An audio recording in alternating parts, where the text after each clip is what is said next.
Today on Newsday. Don't expect that you know everything, but maintain that curiosity, because end of the day, we're an ecosystem where things are changing constantly. You should be able to embrace the changes with an ability to learn.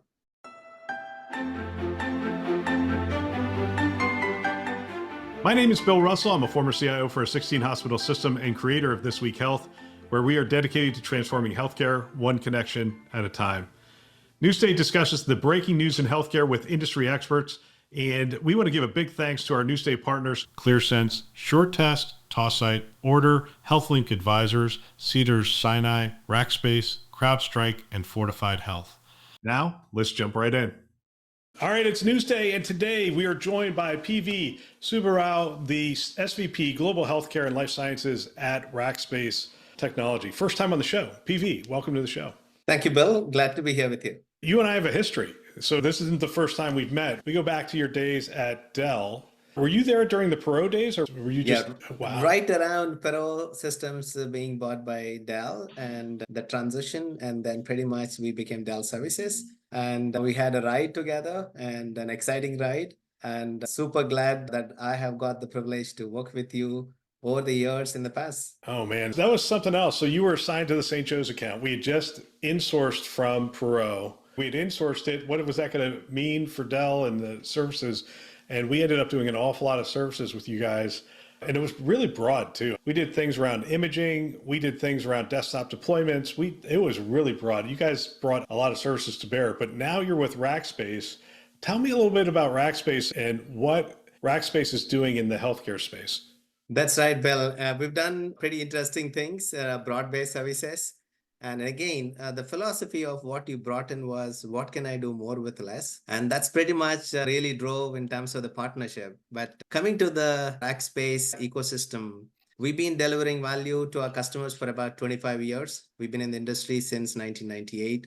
We started with web hosting when there was no hosting ecosystem. And we took that to hosting private cloud on VMware. And we founded OpenStack public cloud with NASA in 2010. Today, we are a hybrid multi-cloud and AI solutions firm serving about 20,000 customers across 120 countries and supported by 5,800 Rackers. Our employees are being called as Rackers.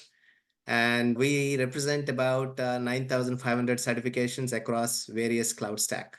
So you said something that's of interest to me, and I think to a lot of health IT leaders, which is doing more with less. So if I have my own on-prem data center, or I am potentially already in the cloud, maybe I'm with one of the big, you guys are a big player too, but one of the large public cloud companies, how does Rackspace save the health IT leader money? Yeah, it's very interesting, Bill. And if you look at our differentiation, we are large enough to deliver, small enough to care. We use that with pride. And we have a lot of flexibility and agility with which we drive innovation that unlocks more value to customer. And the unique characteristic is that we use labor minus approach. And that is through automation and AI that sort of creates that new forms of value. And our unique IP in our service delivery approach delivers desired outcomes. And when we look at a holistic perspective about cost and productivity optimization lens with which we see where you are today and what struggles that you are looking at, and what cloud means from an operating model, and how do we bring that to life with various health systems. That makes a lot of sense. Well, we're going to get into the news, and we're going to start with a CIO.com article, and it's CEO's top priorities for IT leaders today. This was written on May 13th. And so they do their State of the CIO study. And this is their 2024 State of the CIO study. I'm going to give you a couple of these, and then I'd love for you to comment on what you're seeing in the marketplace. What are the top priorities? Here's some of the ones that they gave. The top one being lead digital business, digital transformation initiatives. That's number one. Upgrade IT and data security to reduce corporate risk is number two. Man, that's probably the first time I've seen that high. Number three, strengthen IT and business collaboration. Number four, research and implement AI-enabled products. Those, and I'll give you number five. Number five, improve the customer experience. So those are the top five CEO priorities for IT in 2024. And it looks like they really haven't changed much since 2023, except for the AI one. The AI one is new this year. It went from nothing to research and implement AI-enabled products, went to number 4 over the course of a year. Do those priorities resonate with you? Is that what you're hearing? Or are you hearing some others? Definitely, those priorities are in line. And we see one more thing, Bill, which is shortage of talent. And that's across not just in IT, but overall at the enterprise level, when you look at various categories of where you really need resources. And the skill resources are extremely high in demand. And if you talk to any of the healthcare organizations, they're also compounded by this particular problem. And which means with all of the changes that we are seeing in the marketplace, a lot of consolidation, a lot of changes in terms of how to catch up with the technology transformation demands that are evolving in the marketplace, and security posture that you need to improve and drive more adherence to compliance as well as the regulatory aspects of it. And in doing all of that with little talent that you have and that you are struggling in terms of what you really can make use of with the talent. So you have to look for avenues in terms of partners and ecosystem players. So one can't solve by themselves. You have to really look at a broad-based approach of partnership, and also with the perspective of how you can think about folks that are coming out with innovative approaches to solving problems. And that's really fueling the momentum. End of the day, we can coin any of the terms, let's say digital transformation, or more about what we call it as a new age of technologies that are coming in the marketplace. So all they are looking at is how do I create new forms of value by leveraging technology, right? And these technology trends are coming out with a lot of approaches in how they can address to specific use cases, and really helping in terms of being part of that ecosystem to solve the problems. It's interesting because our history speaks to this a little bit. So we were at St. Joe's 10-year Perot outsource that was insourced. Is that model gone? That big, hey, here's my IT department, you can have it all, and it's a different model today? Yes, the old school outsourcing, right? So I think the one that we've actually traveled, that has changed and that is changing by the day, Bill. And those deal structures are a lot different these days. It's more about specific areas of what you are able to bring value, and in a manner that really conforms to what immediate outcomes, and also an operating model that conforms to how you can be part and parcel of driving value. And we don't see the old school outsourcing in terms of the way to really create value. Those deals are diminishing. And what you really see is pointed areas where you can influence outcomes.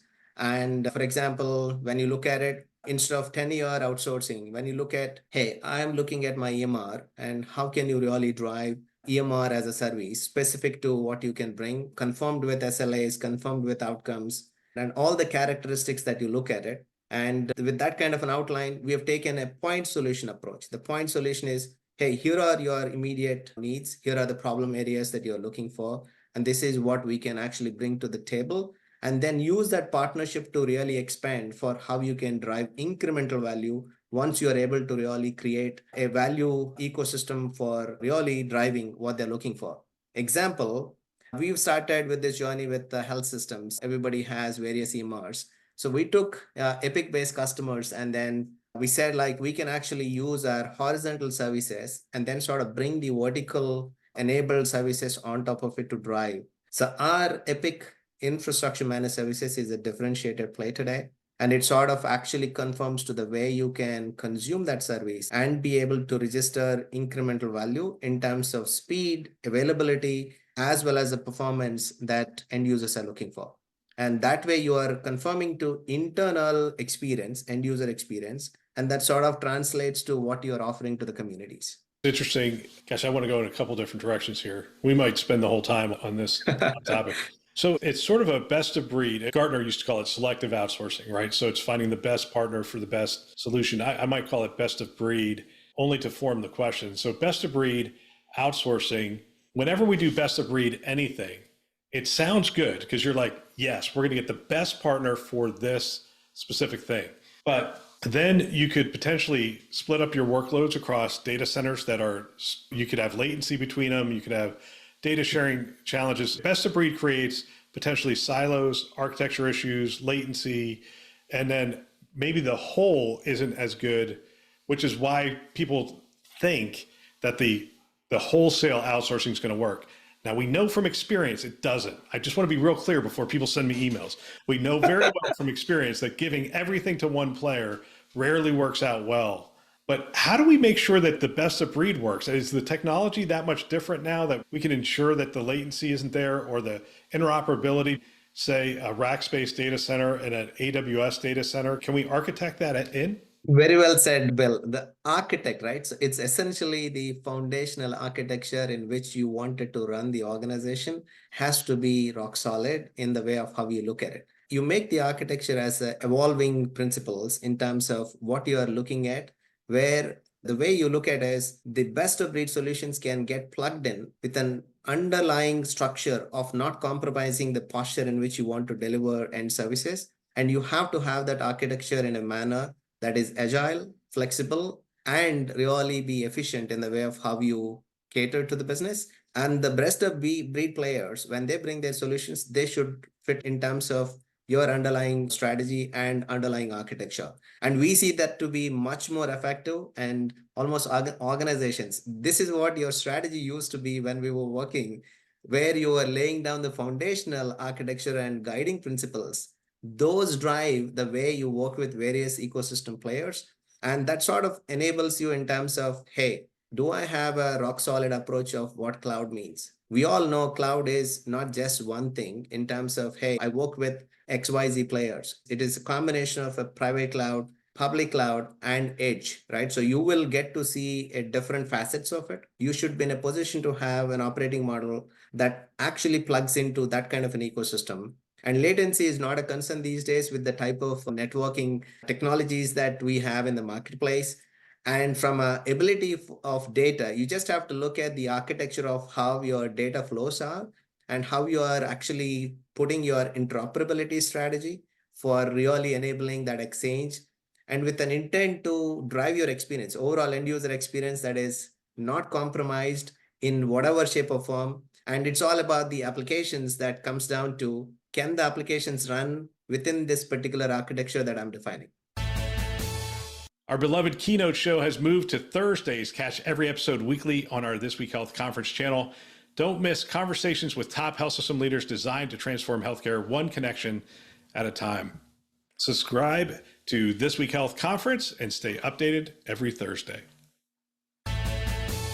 As I'm thinking about it, one of the things I've been saying since 2008, PV, 2008, I said one of the biggest challenges with cloud was vendor lock-in, right? So you go and you put all your stuff out there, and then all of a sudden you realize, oh my gosh, they can raise their price. That's one thing. The other is potentially security. And I'm going to come back to security because we just saw Change Healthcare, and now we're in the midst of an Ascension challenge that's going on and whatnot. The things we love about cloud are what make it vulnerable. But I don't want to talk about security just yet. I want to talk about vendor lock-in because we have stories of partners. Specifically, I'll give you one example, like Citrix. Citrix gets bought by a private equity company. Right. The private equity company says, I know how to make money. We're going to raise everybody's rates and we're going to double them. And then everyone's sitting there going, well, what? I can't switch tomorrow. I've got to pay these rates. So vendor lock-in creates a business risk for people. That's one of the things I like about best of breed, because if you have your own private cloud and you're doing a hybrid cloud into Rackspace and a hybrid cloud into AWS and potentially Azure as well, first of all, you can create some redundancy and some disaster recovery, but you can also switch. If somebody gets a little too heady and says, we're going to double your rates, you say, well, that's fine. I'm just going to move over to Rackspace. Absolutely, Bill. So we see both ways, right? So in terms of the adoption of cloud as such it's all about cost of operations. Where am I today? I might have taken a journey into cloud without knowing the implications of what my cost structure is going to look like. Say nobody's done that. Come on. Moved $1 billion organization into the cloud without understanding the risk. I'm sorry. I just had to have fun with that. Yeah, that's taking a lot more. I think the technology organizations have become, especially from a buyer perspective, they've become more mature than when we started, let's say about 10, 15 years ago, Bill, together in terms of what we've seen, where the market is and where the industry is going, where the puck is really heading towards. And that particular journey was like, hey, I've got more of what I'm doing. I have to actually make best use of it. But today, most of the organizations are not about, hey, lift and shift, right? So I'm really doing the transformation journey with what cloud is offering for me and then how do I use it. And if the cost structures are changing, and I've got my strategies to either repatriate or move to something else, and that's really fueling most of the thinking for how CIOs are and CTOs are really looking into. The second thing is that they are posed with some of these recent things that you mentioned about private equity players or some other organizations gobbling some of these massive technology players in the software space, and also the unique skill or unique technologies that are really driving end user experience, right? So we talked about Citrix. VMware is also going through the same thing with Broadcom. So, and it confirms to in a little bit of challenge that they say, I got a sticker shock of what I'm going through. I need to really look at what my options are, what my choices are. The industry is actually going through so much of it right now. But where we are looking at in terms of the relative advantage of what we are doing at scale, which is extremely important at scale. So we are the largest private cloud operator, and we are differentiated player with public cloud services. So we can relatively look at costs and performance characteristics of what is really driving any strategy for customers. So it is important for making the right workload aware infrastructure choices upfront so that your journey becomes much more effective. And that particular thing that I said about workload aware infrastructure choices, and that probably has seen a lot more maturity over the years than probably 12 years ago. Yeah. Let's talk about security a little bit. This tends to be a growing concern at the board level, not just the executive level. This goes all the way up. And we saw the Change Healthcare breach. And one of the things, I was talking to a CISO this week, in fact, and we were talking about the Change Healthcare breach. And he said, hey, they were SOC 2 certified, they're high trust certified. They had all the certifications, and still they were taken down and essentially impacted all of healthcare. When someone moves to the cloud, what's the conversation? Is the conversation, hey, you have this part of security and we have this part of security? Or how does the conversation go with that?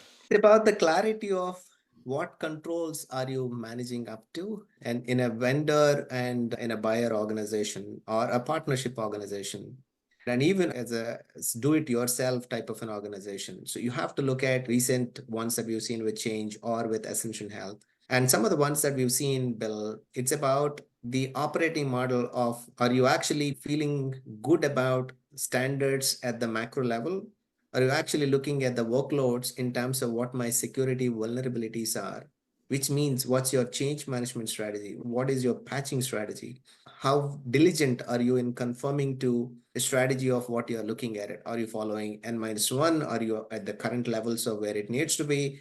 Are you N-2? So that is important at the granular level. So most of these organizations, especially when you really look at it, the ecosystem of applications, hundreds and thousands of them that we are running, some of them are legacy, some of them are like old school technologies that you might not have really patched them for years. And the vulnerability landscape must be like absolutely the door opener for some of these into bigger issues. And they have to look at it. And if you recall, we even went ahead, hey, while my perimeter is all good in the health system, while my application ecosystem is looking good in the overall spirit of it, but what about med device security in a health system situation?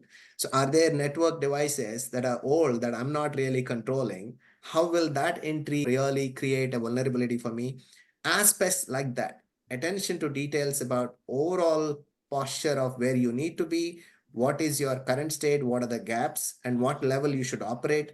That level of clarity is important for some of these organizations. And the bigger organizations have a lot more because of the sheer nature of the ecosystem that they operate in. This is going to be my last question. And we're going to exit on what makes an effective salesperson. So you're hiring salespeople right now. You were an incredibly effective salesperson for me.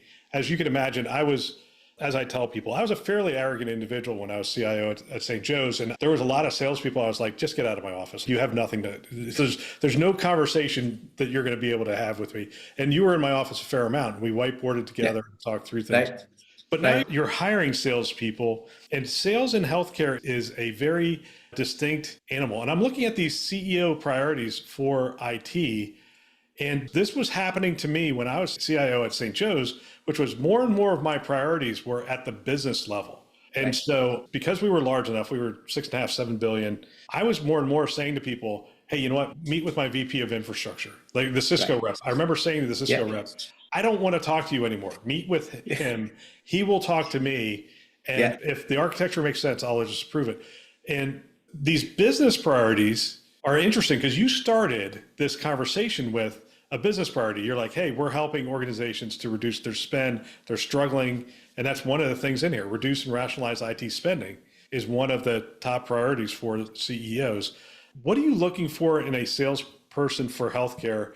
And how do you help them to be successful? Very loaded question, Bill, but I think I'll take one thing that really stuck with me and I really use it every day. I'll tell three things. And the first one is what you used to mention, storytelling. You have to be an effective storyteller for what you are bringing to the table in the right sense, right? Which means you have to be fully aware of the business and the technology related elements for you to show value. And the second thing is passion. So you have to have passion when you are really looking in the sales, which means that your courage and commitment with passion should drive what is important to create value. So keep the customer front and center with a value creation focus. And the third thing is in terms of how an individual can look at it, curiosity to learn. Don't expect that you know everything, but maintain that curiosity because end of the day, we're in an ecosystem where things are changing constantly. You should be able to embrace the changes with an ability to learn. Yep, absolutely. PV, I am so glad that Rackspace is a sponsor and that we are going to get the opportunity to have more of these conversations. I know we only covered one news story. Maybe in the future we'll cover more than one, but I think that was the very relevant one for our IT leadership. How do we view IT outsourcing, partnerships, security in the cloud? We covered a lot of stuff there, so I really appreciate it. Thank you, Bill. You've been instrumental part of our journey, and I'm actually super excited to be taking the journey forward. You're doing amazing work in the field of how you're creating value for healthcare ecosystem to take it from, and privileged to be working with you and looking forward to our next conversation. I appreciate it. Take care. Thanks for listening to Newsday. There's a lot happening in our industry, and while Newsday covers interesting stuff, another way to stay informed is by subscribing to our daily insights email, which delivers expertly curated health IT news straight to your inbox. Sign up at thisweekhealth.com/news.